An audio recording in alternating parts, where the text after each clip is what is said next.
sentence. I would submit to the court 14 months for my client doesn't help society anymore than a sentence of probation with a boot camp component. I would submit that sending my client to the MDOC immediately to then go into boot camp offers society no more protection than putting them on probation and requiring a boot camp component. The boot camp offers discipline, offers treatment, and requires my client to prove himself.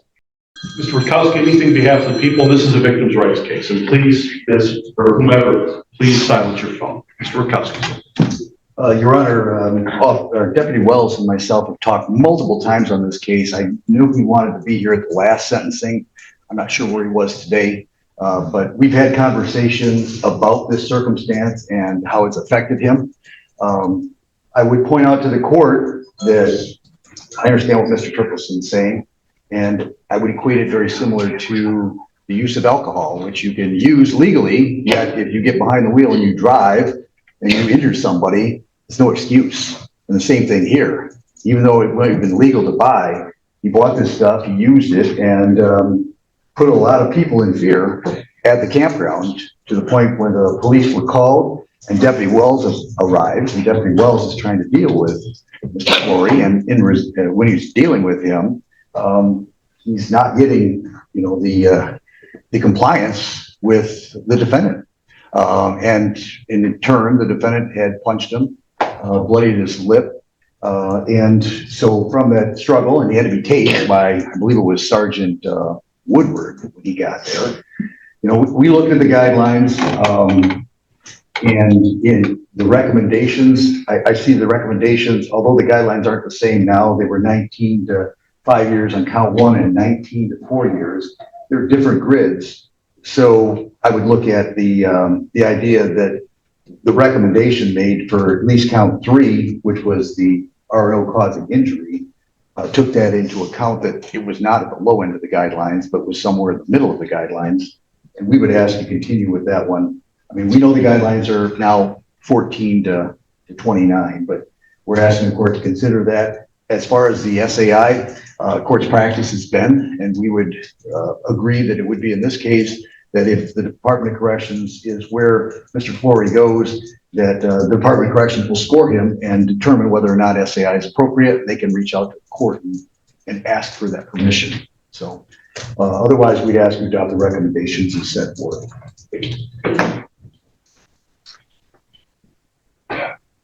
Compelling arguments on both sides, clearly, and the court has to consider that. Before I go into the sentence here, the reason that I was involved with Mr. Flory regarding the kratom was we were in a state of flux regarding our district judge, probate judge retiring, and I had to cover the courts until our new judge was selected by the governor. So that's how I got to know Mr. Flory initially, by being a part of the district court process. And at that time, there were conversations, and always the conversations are with both attorneys, where we have discussions regarding how the case is proceeding, and there was an issue regarding kratom. And this substance reminds me back in the day of the old bath salts that used to be out there years ago. And you could go to the north end of town, pick up the bath salts, and we remember how that affected not only the state and the country, but this county as well. Mr. Rakowski has oodles of cases relative to those types of matters involving bath salts. And here, this is to the court, frankly, a new bath salt is what this is. Kratom, you can go right now in Huron County and purchase it. And it amazes me that substances like this are available, but they are available. They're not regulated in any way, shape, or form currently. Maybe they will, but it's a substitute for other substances with individuals who have substance use disorder. Mr. Flory has substance use disorder. There's no question about that. And on the night in question, if you were in the park at the time, just merely observing what was going on, I couldn't imagine how you'd feel. It was that crazy, that it was that out of control overall when you're at a campground, merely enjoying your time, And next thing you know, there's a fracas going on outside. Eventually, police arrive, knife is gone, but the knife was out earlier. And tased, assault upon a police officer. I mean, it was not a pretty sight, clearly. And so the court obviously has to address that and the behaviors of the defendant. But clearly he was under the influence of this, I'll call it a poison, is what it is. That's truly what it is. The poison led him to do some really dumb things, frankly. And I mean no disrespect, but that's exactly what happened.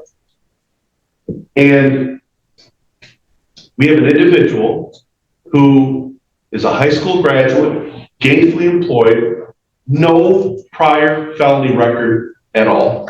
None. He has 4 misdemeanors, 39 years of age at the time, but no prior felonies. And so at first blush, when you look at this, hey, wait a second. Obviously, not a wise decision to substitute, well, I guess it would be wiser than using heroin or other substances, kratom, but that was the driving force that particular night. Now, Mr. Turkelson is absolutely correct. Voluntary intoxication is not an excuse, and they concede that. However, by conceding it, they also understand, hey, look, you have to look at the entire behavior. You have to look at the entire scenario here, and the court is looking at that. That's one side of the story. Here's the other side of the story. Individuals going back in their campers in fear. Police officers getting injured. Tasers being utilized. Knives, not pointed, knives displayed. And frankly speaking, when you look at that behavior as well, one asks oneself just simply, how or why would you act that way? You're here enjoying your time with family or friends, and all of a sudden, frankly, for lack of a better phrase, all hell breaks loose. That's what happened here. And the intoxication is not an excuse or justification for it. It explains behavior, but it doesn't necessarily justify it. And here's another example of what the court has to at least consider. That is the sentencing guidelines. The court is required to at least consider the guidelines. Back in the day, they were mandatory. And absent substantial and compelling reasons to depart, you had to be within the guideline range. Now, we have case law that has just come out last week that an in guideline range sentence was remanded back to the trial court. That even though it was within the guideline range, it wasn't appropriate. Matter is going to be remanded back to the trial court in another county, and we're going to start the process all over again. So I guess when you say discretionary relative to guideline range, I guess it's clearly discretionary because, again, the new case law that's coming out is a little concerning. Now, I don't care if it's Huron County, Genesee County, Lapeer County, it doesn't matter. You have to conform your behaviors to societal norms. That's just the bottom line. And this court has been extremely consistent, at least I hope it has, relative to considering the guideline range. At first blush, I couldn't imagine if I saw the video of this. It wouldn't have been pretty.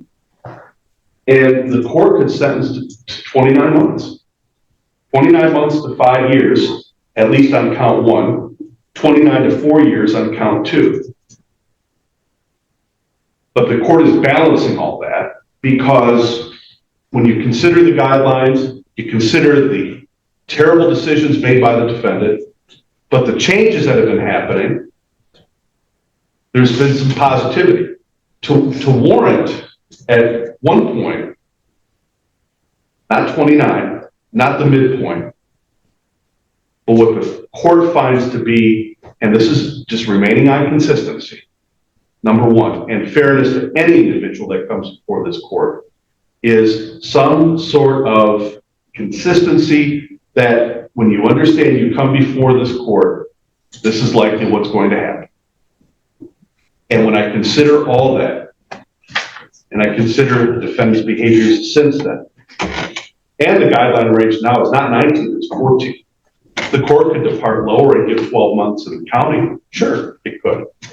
But under the circumstances here and the behaviors of the defendant, which I find to be not necessarily normal, however, but based upon the use of the substance, it will be the sentence of this court that the defendant be committed to the Michigan Corrections Commission, placed in the commission's custody to the low end of the guidelines, 14 months, 5 years credit for 2 days served.